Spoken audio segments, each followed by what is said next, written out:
Michelson Borges, ele é jornalista e mestre em teologia pelo NASP, é editor da Casa Publicadora Brasileira, autor do site criacionismo.com.br, autor de diversos livros criacionistas publicados pela Casa Publicadora Brasileira e editor associado da Origem em Revista. Seja muito bem-vindo, Michelson, o tempo é seu. Boa tarde, prazer estar com vocês aqui. A minha proposta nessa tarde é fazer uma análise breve de como os meios de comunicação populares, seculares naturalmente, né, têm abordado o tema das origens ao longo dos anos aí.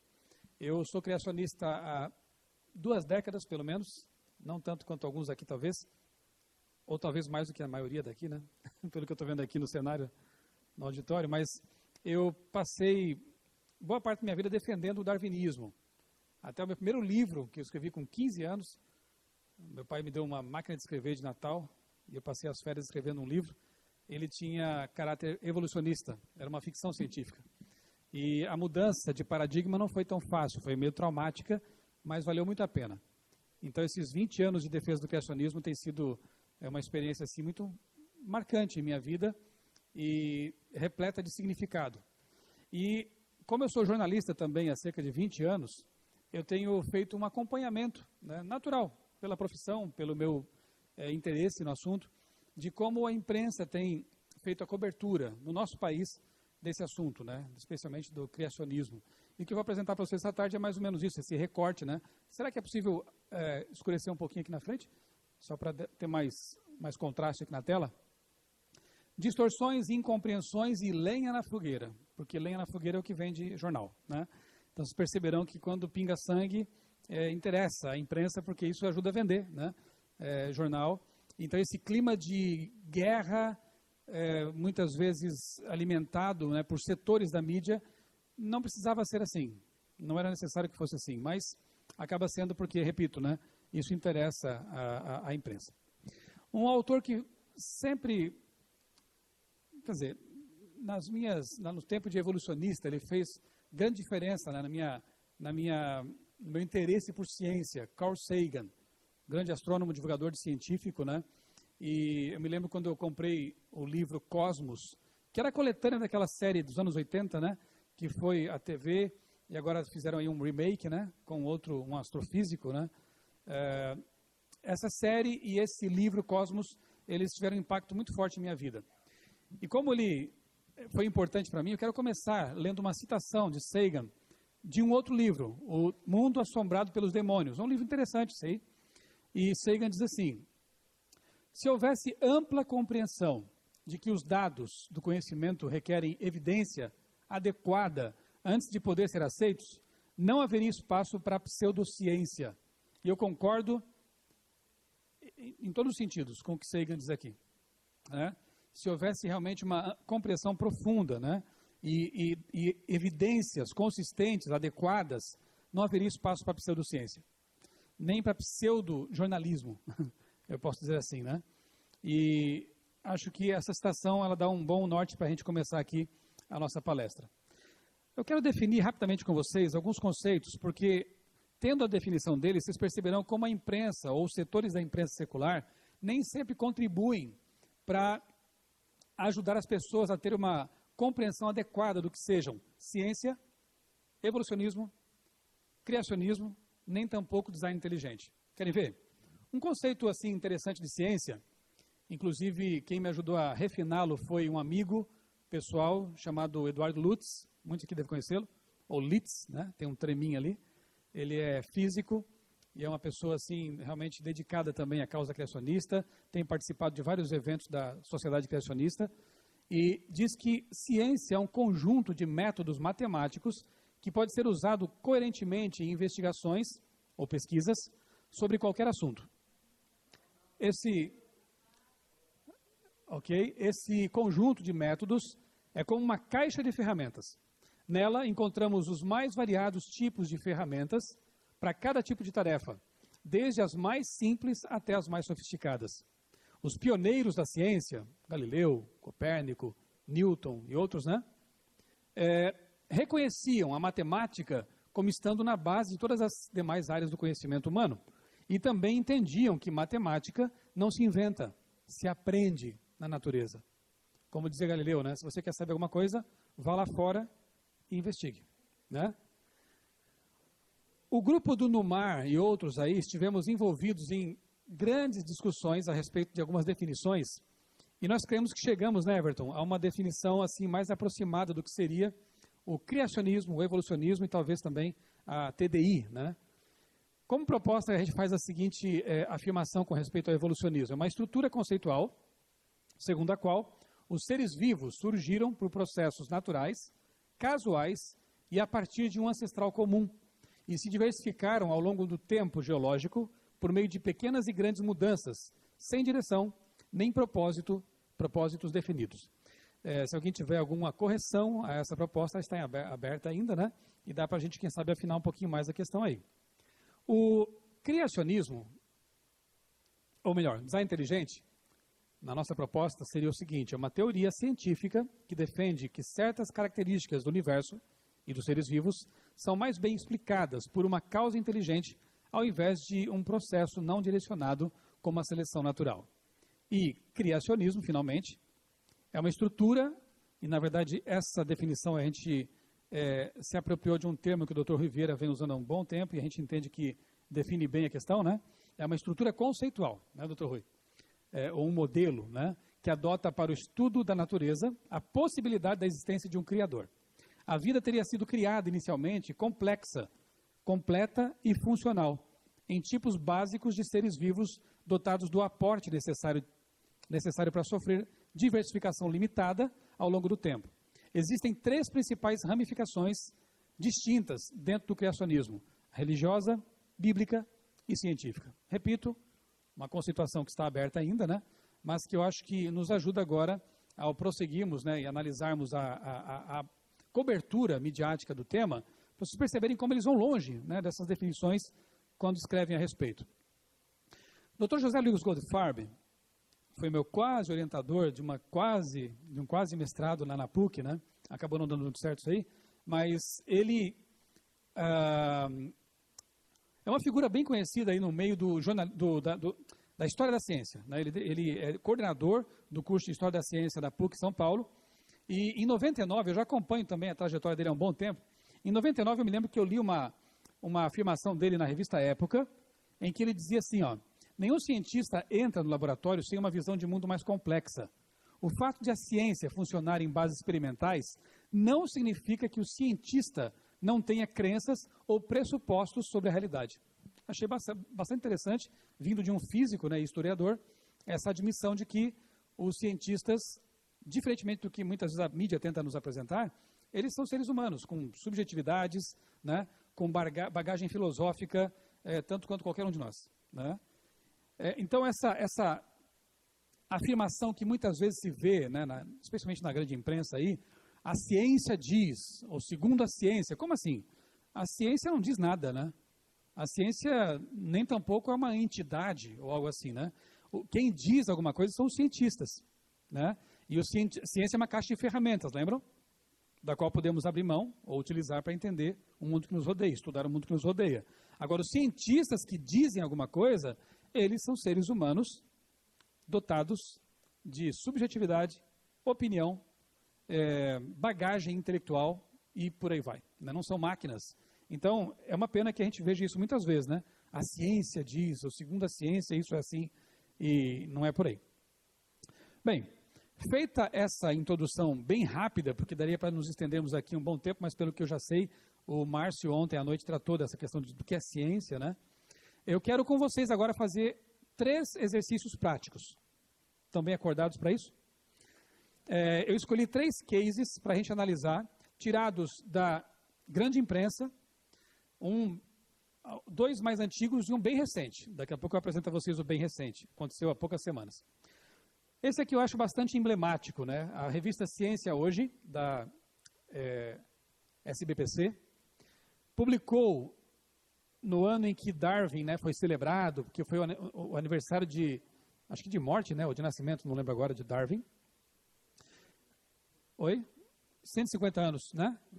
Do livro, 1859, obrigado. 150 anos da publicação de Origem das Espécies. E essa foi uma edição especial, Darwin e a Evolução. O editorial dessa edição, para mim, foi bem interessante, porque ali eu pude perceber algumas coisas, né, que ficaram bem claras, como, por exemplo, a definição deles do que seja darwinismo, o preconceito tremendo que existe contra o criacionismo e o design inteligente. Vamos acompanhar aqui a leitura de um trecho que eu selecionei do editorial, e eu quero que vocês agora já, craques que estão na conceituação de ciência, design inteligente, criacionismo e TDI, me ajudem a perceber as inconsistências de uma revista conceituada, né? Ciência Hoje. Vamos lá. Escreveram assim: há 150 anos era publicado um livro que mudaria radicalmente nossa concepção da natureza. A Origem das Espécies, do naturalista inglês Charles Darwin, propunha uma teoria avassaladora. Qual? A de que existiria um parentesco evolutivo entre todos os seres vivos, mostrando que os humanos e os macacos descendem de um ancestral comum. Dessa forma, Darwin rompia com o dogmatismo religioso que concebe nossa espécie como fruto da criação divina. Com sua teoria, Darwin atribuía um novo significado para o ser humano, qual? O produto de um processo natural responsável por toda a diversidade biológica existente. E continua. Mais de um século e meio depois, a obra de Darwin se mantém atual e poderosa. Ela sobreviveu a todos os testes a que foi submetida desde a sua origem. Com a incorporação dos conhecimentos advindos da genética, ela atingiu sua maioridade e mostrou-se capaz de contestar as teorias criacionista e do desenho inteligente. Eles escreveram assim mesmo. Limitando-as a alternativas que não estão à altura do evolucionismo. Por quê? Porque elas têm argumentos religiosos e não científicos. E aí, você fez uma listinha de problemas nesse editorial da Ciência Hoje? Eu quero esmiuçar com vocês algumas coisas aqui, tá? Primeiro ponto, parentesco evolutivo entre todos os seres vivos. O que é isso? É o que alguns chamam de macro, né, ou mega evolução. Quando se saiba, isso é um conceito ainda bem filosófico, né, para o qual não há confirmação científica nenhuma, não há nem como testar essa afirmação metafísica deles, né. Depois, o ser humano é o produto de um processo natural responsável por toda a diversidade biológica existente. O ser humano é produto de um processo natural. Não há interferência de um designer. Isso é ciência? Ou é naturalismo filosófico? O que você me diz? Isso não faz parte da ciência empírica, né? Você não tem como... Aliás, o próprio naturalismo filosófico é não verificável, porque é um conceito filosófico assumido a priori. Aqueles que adotam o naturalismo, né, como sua cosmovisão, eles irão à natureza e verão aquilo que querem ver naturalmente. E se houver qualquer tipo de evidência apontando para um designer, eles vão rejeitá-la. Por quê? Porque eles assumiram a priori uma visão de mundo que exclui qualquer tipo de designer externo. Deu para perceber? E eles afirmam categoricamente nesse editorial que o naturalismo é a visão de mundo que eles adotam e não é científica. Outro ponto. A obra de Darwin sobreviveu a todos os testes a que foi submetida. Eu pergunto, a macroevolução pode ser testável? Tem cientistas aqui no auditório, pode menear a cabeça assim, né, que realmente é um conceito não testável, né? E depois dizem mais que se mostrou capaz, a teoria da evolução, de contestar as teorias criacionistas e do design inteligente por terem argumentos religiosos e não científicos. Espera lá, quanto eu saiba, a TDI ela é abraçada inclusive por pessoas que não têm nenhuma religião. Exemplos. Temos aqui o Bradley Monton, né, que é ateu, professor de filosofia no Colorado. Ele defende que é legítimo ver o design inteligente como ciência e disse: os argumentos a favor do design inteligente são mais fortes do que a maioria percebe. Um ateu. Né? Um outro caso interessante, o do David Berlinski, né, PhD em matemática por Princeton, defende também o DI. Ele é agnóstico. Então, aquilo que a revista Ciência Hoje diz, tentando polarizar a questão como sendo ciência, sinônimo de evolução, e criacionismo, sinônimo de religião, me parece que realmente não está adequado, né? Nem um pouco adequado. Então, o que a gente percebe, né? A mídia ajuda a transformar a discussão num debate ciência versus religião, como nessa capa da Time, e assim blindam o darwinismo, transformam o Darwin num homem de ferro. E ele fica ali protegidinho dentro da armadura dele, né? Dos ataques, das críticas, das discussões, né? E, repito, guerra é muito conveniente para os jornalistas, né? Aqui, infelizmente, a minha categoria ela tem esse problema, né?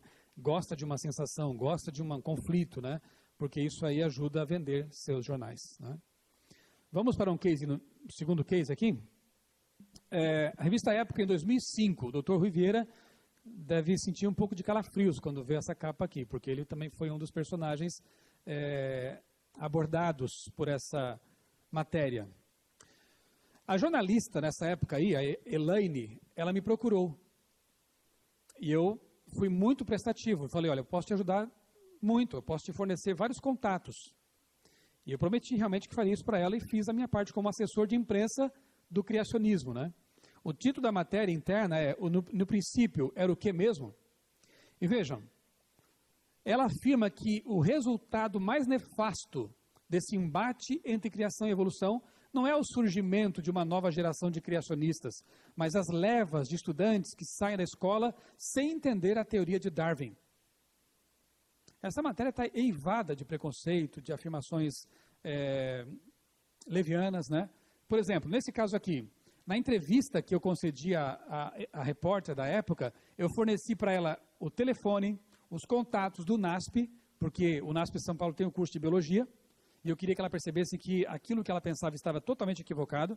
Tanto é que, na época, o curso de biologia do NASP, ele tirou nota 4 no ENAD, sendo que a nota máxima era 5, né? É 5. E eu mencionei ela, nosso curso lá ensina criacionismo e evolucionismo. Ele vai além dos requisitos que o MEC exige. Então você, e com a nota dessa aqui, quer dizer, o curso está muito bem posicionado, né? E ela simplesmente ignorou essa informação. Não foi atrás dessa informação. Eu pude saber depois. Ela também sustenta que os criacionistas afirmam que o homem, o mosquito da malária e o protozoário causador da doença responsável por 2,7 milhões de mortes anuais no mundo são criaturas do plano da criação de Deus. Faltou ler um pouquinho mais, né? Sobre o que é a queda, os resultados da involução, né, nesse sentido e tal, né? Ela coloca tudo no mesmo plano, que Deus criou a Aedes aegypti. Deus criou a barata, minha esposa vai dizer, então não vou ser mais criacionista, né? Que história é essa, né? Que conhecimento rasteiro é esse, né? E que preconceito forte é esse? Aliás, tenta induzir ódio ao Criador, dizendo que ele criou coisas que são responsáveis por milhões de mortes. Isso para dizer o mínimo, né? É negligência total, né? A jornalista também induz o leitor a pensar que os criacionistas creem que todas as características geológicas que vemos hoje são resultado do dilúvio bíblico e não dos processos geológicos descritos pelos cientistas, como a tectônica de placas. E ela dispara a seguinte afirmação.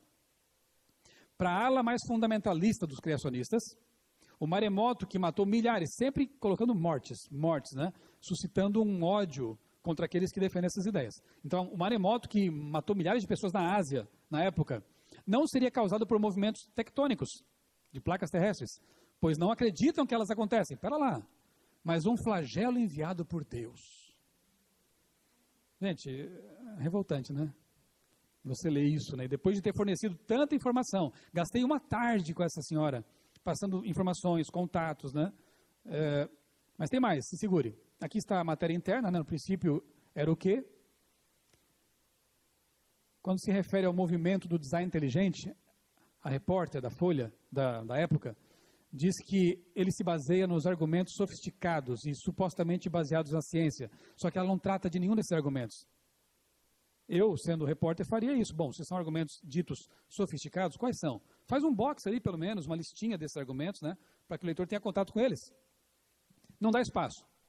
Depois ela ainda arremata dizendo que os cientistas não concordam com essa visão. Peraí, Michael Behe, ele é o quê então? Entre tantos outros que eu citei para ela, cientistas, né? Professores acadêmicos com titulação respeitada. Ela diz que os cientistas não concordam com essa visão. Muitos não concordam com essa visão, né? Quando menciona frases do Dr. Rui Vieira, por isso que eu falei que ele iria lembrar disso com um grau de chateação aí, né? Porque, veja, quando ela cita frases do Dr. Rui Vieira, que também foi colocado em contato com a reportagem, ela deixa novamente transparecer o preconceito. Por quê? Ela informa que ele foi diretor científico da FAPESP, fundador da Academia de Ciências de São Paulo, além de representante do MEC na Agência Espacial Brasileira. E ela diz depois, que curioso, né? Gente, mas eu adorei a resposta do Dr. Riviera depois para ela, dizendo assim, eu não lembro onde foi publicar a sua resposta, acho que na própria época, né? Não sei se lá saiu, mas ele falou assim, e ela é jornalista, que curioso. Então a resposta foi no mesmo nível, né? Foi na jugular. Mas eu achei isso aqui de um tremendo mau gosto, né? Vindo dela, né? Mas tem coisa pior, porque essa peça é tremenda, esse caso aqui é tremendo, né? O cúmulo da argumentação preconceituosa daquela repórter, ele ocorre quando ela compara a proposta de se ensinar criacionismo e evolucionismo nas escolas com o revisionismo a respeito do Holocausto judeu. Mas que comparação mais esdrúxula é essa? Olha só. Ela escreveu, esse argumento capcioso é o mesmo utilizado pelos revisionistas do Holocausto judeu, que apesar das fotografias, dos relatos dos sobreviventes, dos documentos, das evidências materiais, da confissão dos algozes e do reconhecimento do Estado alemão, continuam afirmando que o Holocausto foi uma armação. Gente, os revisionistas não têm razão para fazer isso, porque eles têm documentos, provas materiais, mas eu pergunto, a macroevolução tem esse tipo de documentação? Então é uma comparação absurda, né? Dizer que os criacionistas são como os revisionistas do Holocausto, né? Porque se houvesse documentação tão forte quanto há para o Holocausto, e não experiências que já caíram em descrédito, né? Você sabe muito bem que experiência é essa? Não haveria um cientista hoje que defenderia o DI ou o criacionismo. Não é verdade? Mas é justamente a falta de documentação ou de evidências consistentes, como dizia Sagan, é que faz com que muitos cientistas não advoguem o darwinismo. Daqui a pouco eu vou falar de um aqui que não tem nada a ver com o criacionismo e, no entanto, questiona, em bases científicas também, o evolucionismo, ou a macroevolução, pelo menos. O texto da repórter diz ainda que os cientistas não concordam com essa visão. De novo, né, os cientistas, todos? Ela se refere aqui ao DI. E alegam que o salto, na realidade, é bastante simples. Como assim, né? O salto do mundo inorgânico para o mundo orgânico e vida é bastante simples, ela diz. É simples assim? Os biólogos aqui sabem que não é assim, definitivamente. O salto das substâncias inorgânicas para uma célula complexa, viva, com todo o maquinário autônomo e com o seu conteúdo de informação necessário para o seu funcionamento e reprodução. Não se resolve esse assunto com uma simples frase. Coisa que ela tenta fazer na matéria, né? Vamos para o caso número 3. Segure-se. A super irrelevante, super interessante, quando publicou uma matéria, na verdade, recebeu uma carta de um leitor e publicou na seção de cartas. Eu achei isso aqui realmente muito estranho, porque a carta do Valmir, em 2013, dizia assim: sou assinante e gostaria muito de manifestar minha insatisfação com a posição desta revista em defender a ideia, sem nenhuma prova, de que o homem tenha vindo do macaco. Ele comete um equívocozinho aqui, mas tudo bem. Na seção ideia visual, o texto diz o seguinte: um chimpanzé macho, nosso parente mais próximo, não olharia 2 vezes para uma mulher. Acredito que uma revista tão conceituada, bondoso ele, né? Não deve manifestar a sua posição pessoal sobre um fato não comprovado. Ok, essa foi a carta que o Valmir mandou para a revista. Quer saber a resposta? Dos editores? Valmir, nós nunca dissemos que o homem veio do macaco, mas que o chimpanzé é o seu parente mais próximo. Somos descendentes de um ancestral comum, como fica claro pela teoria da evolução, que é um modelo científico sólido. Agora, se a sua religião não permite que você acredite na teoria da evolução, não tem problema algum. Temos pleno respeito por todas as religiões. Achamos que a Bíblia é um documento histórico belíssimo, mas, na hora de falar de ciência, ficamos mesmo com a origem das espécies. O Valmir falou em religião, o Valmir falou em Bíblia. Poxa, está sendo julgado, coitado, né? Partir do pressuposto de que ele é um fundamentalista bíblico já. Ele não falou nada de religião. Ele só reclamou do fato de que a revista está apoiando uma ideia que para ele não tem prova. E o Valmir não está errado, né? Então você vê que eles já se armam, né? Eles já entendem que a pessoa que está questionando a evolução só pode ser um religioso. E não são só religiosos que questionam a macroevolução, né? Gostaram dos casos que eu selecionei para vocês? Mas tem um aqui mais recente. Vamos para o caso número 4. Você sabe que recentemente a Mackenzie, em São Paulo, inaugurou ali um espaço, né, para pesquisa em design inteligente. O Everton, eu, quem mais? Danilo também, você também. Alguns aqui do Numar, eu estive lá também. O Márcio também estava lá. Tive a grande oportunidade, um sonho realizado de entrevistar o Michael Behe, pessoa super acessível, super finesse, né? E já postei, inclusive, lá a entrevista com ele no meu canal. E a única emissora de todas as que receberam release informando desse evento, que traria ao Brasil, que trouxe ao Brasil cientistas respeitados no DI, foi a Record. Ela enviou um repórter lá, fez até uma matéria interessante, né? Bacana, e nenhuma outra. Mas a Folha de São Paulo, curiosamente, fez uma matéria. O repórter não estava lá. A gente chama isso de matéria de telefone, né? Você depois vai atrás dos fatos, mas não esteve presente. E eu detectei algumas coisas muito estranhas também nessa matéria aqui. Um trecho dela. Os defensores do DI, cujas ideias são rejeitadas pela maioria da comunidade científica, argumentam que os seres vivos são tão complexos que ao menos parte de suas estruturas só poderia ter sido projetada deliberadamente por algum tipo de inteligência. A instituição americana Discovery Institute está entre os principais promotores da causa do DI e já sofreu derrotas judiciais. Judicial, eu quero saber derrota no campo científico, né? Mas tudo bem, deixa para lá. Eles querem usar isso aqui como peso para dizer que o DI é descaracterizado. Perdeu algumas causas, né, judiciais. Lá nos Estados Unidos. Por defender que a ideia fosse ensinada em escolas públicas em paralelo com a teoria da evolução. Hoje, a explicação mais consolidada sobre a diversidade da vida. Bom, agora não estou entendendo, já muda de assunto, né? Diversidade, biodiversidade, beleza, a gente aceita o mesmo tipo de explicação, né? Seleção natural, mutações limitadas e por aí vai, né? Não tem problema nenhum com isso aqui. Agora, aqui tem problema, a ideia do consenso. E eu estou lendo agora um livro aqui que eu quero indicar para vocês, de Tom Bettel, Manual Politicamente Incorreto da Ciência. É muito legal, o autor, inclusive, tem um senso de humor aqui bem afiado. E para vocês terem uma ideia de quem é esse camarada, não é criacionista, tá? Não é TDIsta. O Tom Bettel, ele cresceu na Inglaterra, graduou-se na Universidade de Oxford em Filosofia, Fisiologia e Psicologia, no ano de 62. Vive em Washington, é editor sênior da revista American Spectator e tem escrito para muitas publicações, como, por exemplo, New York Times Magazine, Atlantic Monthly e outras mais aqui, a listinha não é pequena, e frequentemente sobre ciência. Tom Wolfe, tremendo de um escritor do New Journalism. Tom Wolfe é um jornalista aclamado, autor, por exemplo, de A Fogueira das Vaidades e outros livros, considera Bettel um dos ensaístas mais brilhantes da atualidade. Esse é o camarada. E sobre essa questão do consenso, logo de cara aqui, o livro traz, me permitam aqui ler um trechinho para vocês. Eu não li todo ainda, estou lendo nas minhas viagens por aí, quando sobra algum tempinho, né? Nos retalhos de tempo, como dizia Ellen White. Bettel escreveu o seguinte: o truque básico usado atualmente é simples em sua descrição, sofisticado em sua execução e extremamente efetivo em seus resultados. Trata-se de vender a ideia de que consenso é sinônimo de verdade científica. Ou seja, se todos ou quase todos os cientistas apoiam ou aprovam uma determinada teoria, ela é verdadeira. Essa ideia é falsa e é o exato oposto da ciência, ramo de atividade humana em que um único indivíduo pode estar certo e toda a sua comunidade errada. Aliás, a ciência só progride verdadeiramente por saltos que se dão quando certo indivíduo, contra todos e contra as suas próprias concepções, descobre um fenômeno ou situação que demanda uma nova teoria, um novo conjunto de concepções, uma visão diferente, às vezes completamente diferente, de todo o seu campo de estudos.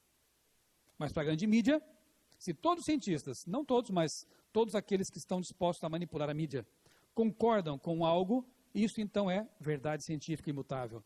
É verdade que na maioria dos casos, depois de alguns anos, o consenso se volta para outras coisas. Às vezes o contrário do consenso anterior. E aí, a verdade imutável muda miraculosamente. Gostei do cara. E você vê que a mídia ainda cai nessa, né, de mostrar que o consenso é representante de verdade. Mas não é. Nem sempre é. Frequentemente não é, né? Tem mais aqui, quer ver? Eles dizem que complexidade irredutível é uma das palavras de ordem dos defensores do DI. O termo costuma ser aplicado a estruturas biológicas que, em geral, têm escala celular ou molecular e apresentariam organização tão intrincada que não poderiam ter surgido de forma gradual e não guiada. Beleza, aqui o cara pesquisou um pouquinho, né? O repórter, já que ele não esteve lá.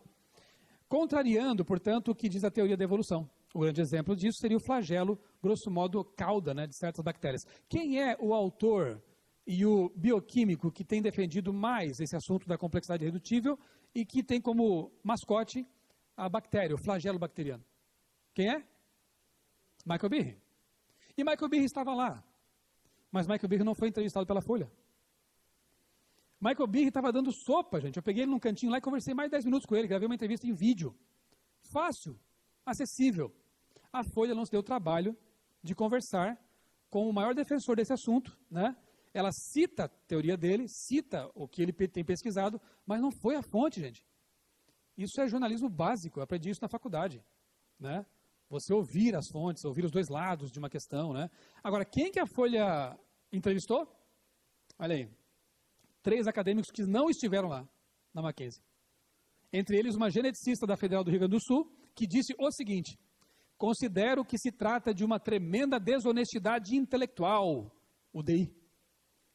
As evidências, fatos, provas, pouco importam para eles, né, para os TDIstas. O que importa é a narrativa, construída de forma que se coadune com a ideologia ou crença do sujeito. Meu amigo, é exatamente isso que fazem os macroevolucionistas. Eles têm uma narrativa, uma metanarrativa, né, um discurso pronto e tentam encaixar os fatos de acordo com esse discurso. Ela inverte o argumento e chama de desonestos, intelectualmente desonestos, os que defendem a TDI.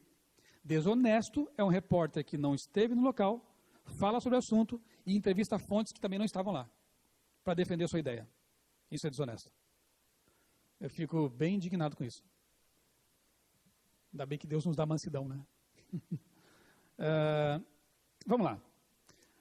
Eu disse a vocês que eu tenho acompanhado ao longo de 2 décadas, pelo menos, a história do preconceito que é alimentado contra os criacionistas, né? Na grande imprensa, ou por setores da imprensa, pelo menos. E aqui eu vou fazer um documentário rápido com vocês, tá? Porque é muito tempo para cobrir em pouco tempo aqui, né?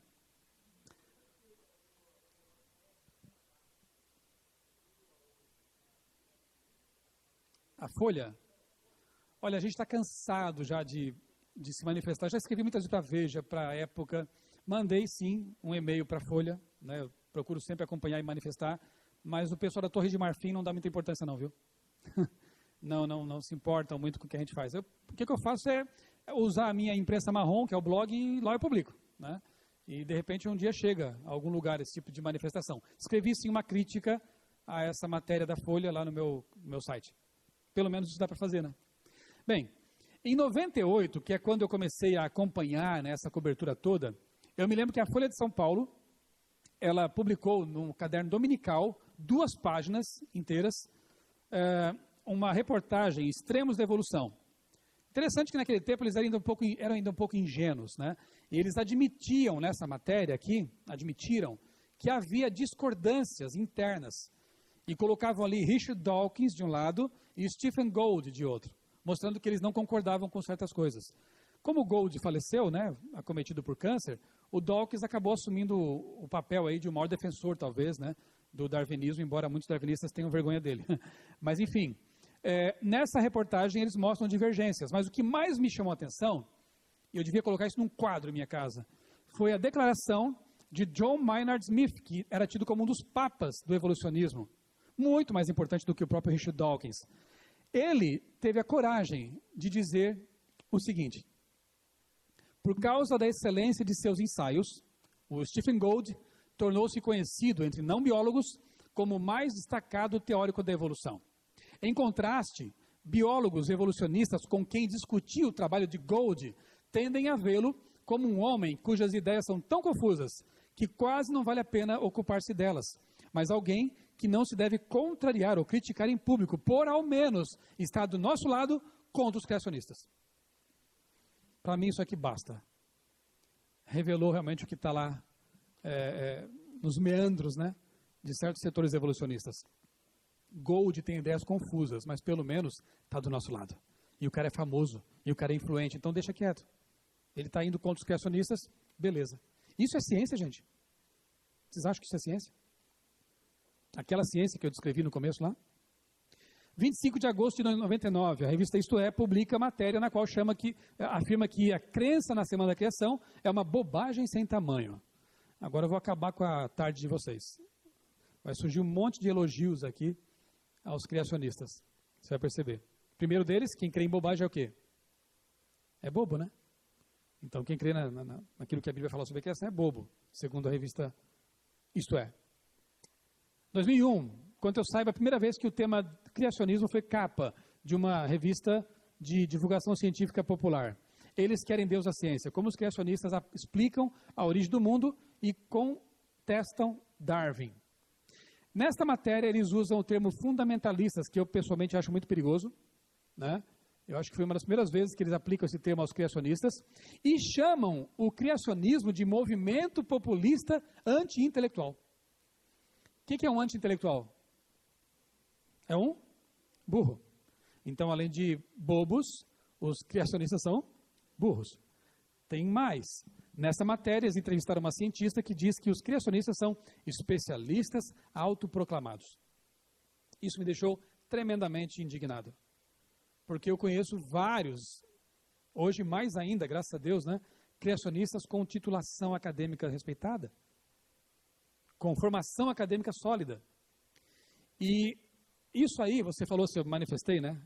Essa foi uma das vezes em que eu escrevi um longo e-mail para a redação, para o editor da Galileu, reclamando disso. Falei, olha, vocês estão errados. Eu conheço vários criacionistas que são cientistas, pesquisadores, vocês podiam, pelo menos, ir atrás disso, né? E aí, pela primeira vez, eu recebi uma resposta. Só que eu fui cutucar a onça com vara curta e me dei mal.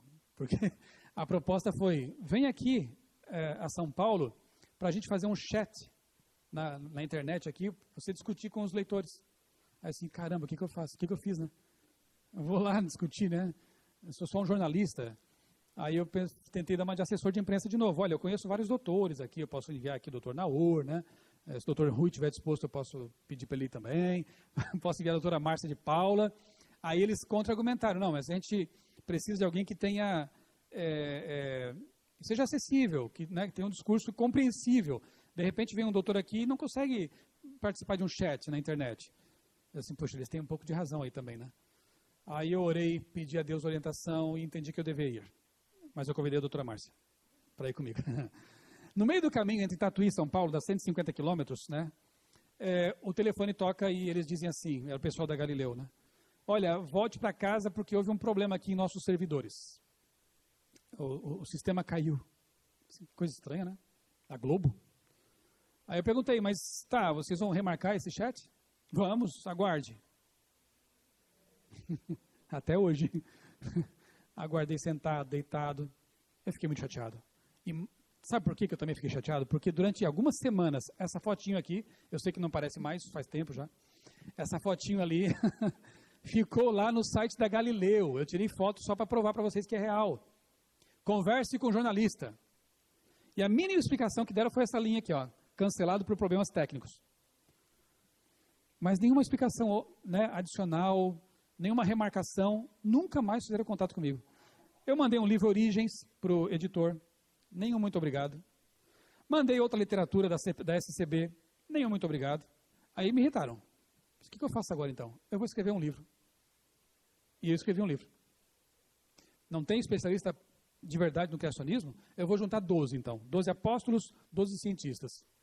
E nesse livro eu entrevistei 12 criacionistas, né, entre os quais Dr. Rui está aqui, Dr. Naor, o professor Ritter, o Michael Behe, na época concedeu, até presenteei, ele não tinha recebido ainda, né, ele presenteei agora na Mackenzie com o livro ali, ele ficou bem feliz de ver ali a entrevista.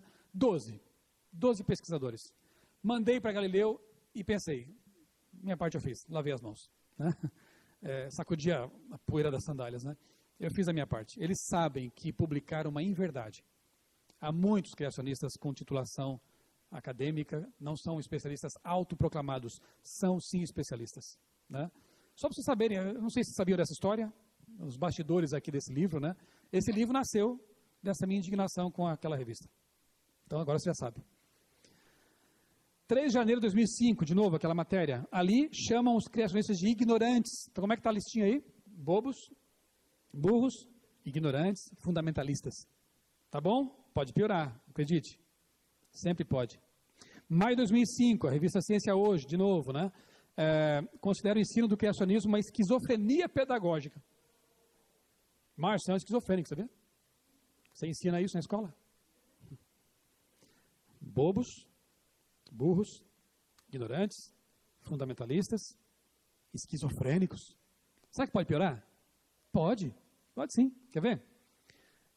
Aqui, em 2006, a revista Veja publicou uma matéria sobre o choque civilizacional, Ocidente, Oriente e tal, e diz que a tese bíblica de que Deus criou todos os seres vivos é treva. Então são pessoas obscuras, né? Quem crê nisso, né? Vive nas trevas. E, para fechar, em 2005, Marcelo Gleiser deu uma entrevista para a Folha de São Paulo e disse que ensinar criacionismo é crime. Pronto, acabou. Agora só falta aprender mesmo, né? Que além de burros, ignorantes, fundamentalistas, bobos, esquizofrênicos, esse povo também é criminoso. Então prendam, e prendam num lugar bem segurança máxima, porque eles podem até espumar naquele lugar ali, querer arrebentar as grades, né? É um povo perigoso, né? Olha que coisa. E o público lê, né, essas publicações populares, assistem programas como esse, por exemplo, em 2012, o Globo Ciência dedicou um programa inteiro sobre o criacionismo. Detalhe, não entrevistaram um criacionista. Só evolucionistas, no máximo um padre evolucionista teísta. Que jornalismo é esse, né? Em 2011, uma matéria especial sobre os 10 anos, né, do atentado lá de Nova York. Olha o que disseram nessa matéria. Assim como outras formas de radicalismo religioso, o fundamentalismo exige que se viva sobre uma interpretação literal e, portanto, originalmente pura dos textos sagrados. Quem é, para a grande imprensa secular, quem são os fundamentalistas? E numa palavra, resuma. Criacionistas, de preferência os bíblicos, né? Esses são os fundamentalistas. Só que você sabe que essa palavra hoje em dia tem uma conotação muito, muito negativa. E talvez desse para fazer uma outra palestra aqui sobre essa questão do fundamentalismo aplicado aos criacionistas. 2012, o Estado de São Paulo tratou do criacionismo, uma matéria ali grande até, mas entrevistou apenas um cientista que discorda de aspectos da teoria da evolução e 3 cientistas evolucionistas. O peso não está legal aí, né? Não está bem equilibrado. Só que a legenda da foto do Marcus Eberlin, Dr. Marcus Eberlin, é mentirosa. Diz assim: Marcus Eberlin rejeita totalmente a evolução. Isso é uma tentativa já de descaracterizar o cientista. Todo criacionista bem informado sabe que tem aspectos da evolução que são aceitáveis, né? Agora, colocando assim, eles tentam realmente já descaracterizar o entrevistado, né? Como uma pessoa de mente estreita e tal, e você sabe que ele é tudo menos isso, né? Tem uma formação realmente respeitável, né? Dr. Ben Carson, outro cientista, né, incontestável na área de neurocirurgia, neurociência, né? Ele foi convidado a fazer um discurso de formatura na Universidade de Emory. E lá no meio do discurso ele resolveu falar alguma coisa sobre criacionismo. Ele manifestou sua crença no Deus Criador. Para quê? Foi uma revolução quase ali naquela universidade. Alunos, professores se manifestando: nunca mais traga esse homem para cá, que mente mais estreita, defender essa ideia religiosa do criacionismo e tal, né? E eu fiquei pensando, se não poupam nem Ben Carson e Marcus Eberlin, o que eu posso esperar, né, da minha vida? Então, é triste ver isso, né? Só porque ele afirma ser criacionista, isso destrói todo o seu currículo? Tudo que ele já fez e construiu? Vocês percebem como é que a coisa vai? Vamos lá, ciência e filosofia. Eu creio que a imprensa, e eu não estou aqui dizendo que a imprensa, toda ela não presta, na verdade, alguns chamam de quarto poder, né? Ela tem realmente um papel importante. Não fosse isso, não teria feito jornalismo e não continuaria crendo que ela tem um papel importante. Mas eu creio que ela poderia ajudar muito mais, especialmente nesse assunto que eu tenho abordado aqui, se esclarecesse realmente o que é filosofia, o que realmente é ciência empírica quando o assunto é tratado, não é? E mostrasse, por exemplo, que o criacionismo bíblico, embora ele se valha do conhecimento científico, né, ou embora ele tenha realmente um componente filosófico, né, teológico, que é o conhecimento bíblico, ele também se vale do método científico. E dissesse, quem sabe, que o evolucionismo, à semelhança do criacionismo, tem uma componente filosófica que é o naturalismo filosófico, mas também se vale do método científico. E o design inteligente se vale do argumento teleológico, mas usa também a metodologia científica, a caixa de ferramentas, para entender a realidade. Se isso aqui, pelo menos, fosse esclarecido nessas matérias que se propõem tratar de criacionismo e evolucionismo, já seria um grande avanço. Mas eu nunca vi isso sendo tratado em nenhuma matéria nesses 20 anos. Né? Eles fazem sempre, é uma regra, parece, né? É ciência versus religião. Limitam a questão a isso aí.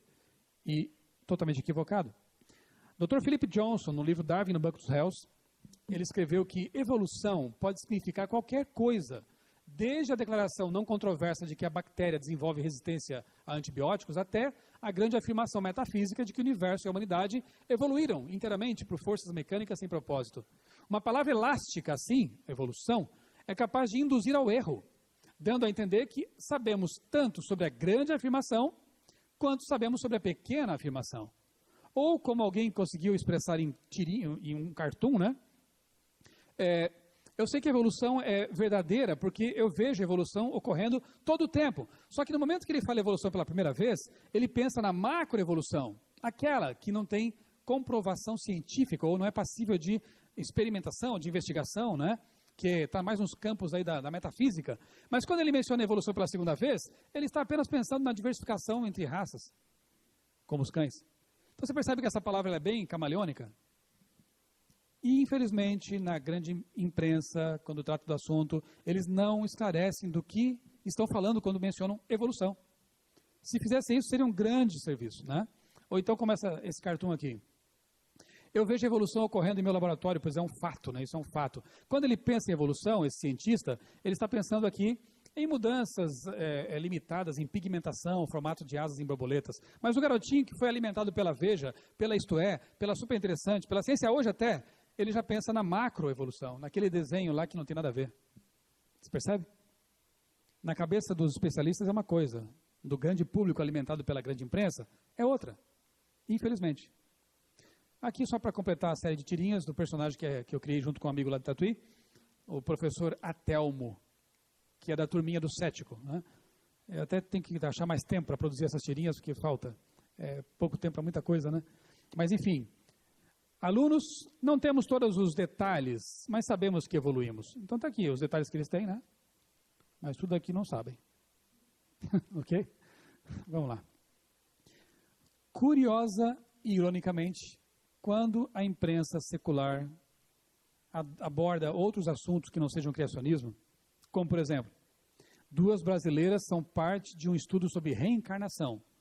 Bom, deve ser um estudo sociológico, um estudo antropológico, né, alguma coisa assim, psicológico. Não, olha a editoria, ciência. Quer dizer, reencarnação é ciência, né? Criacionismo é religião. Eu brinco, digo, para esse mundo que eu quero descer, está muito confuso. Está muito complicado, eu não entendo mais quase nada do que está acontecendo nesse planeta, né? Comecei com Sagan e quero terminar com ele. E eu acho que eu vou conseguir dentro do tempo que me foi proposto. No mesmo livro, O Mundo Assombrado pelos Demônios, Sagan escreveu: parece-me ser necessário um delicado equilíbrio entre 2 tendências, a que nos impulsiona a examinar com atenção, de maneira incansavelmente cética, todas as hipóteses que nos são submetidas e a que nos convida a guardar uma grande abertura a novas ideias. Se você é apenas cético, nenhuma ideia nova chegará a você e não aprenderá jamais o que quer que seja de novo. Você se tornará uma pessoa detestável, convencida de que a estupidez reina no mundo. Em contrapartida, se está aberto para a credulidade e não tem nem mesmo um pouco de ceticismo, então não é nem mais capaz de distinguir entre as ideias úteis e as que não possuem nenhum interesse. Tremendo.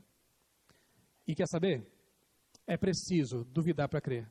E é exatamente por isso que eu sou um jornalista criacionista. Muito obrigado a vocês.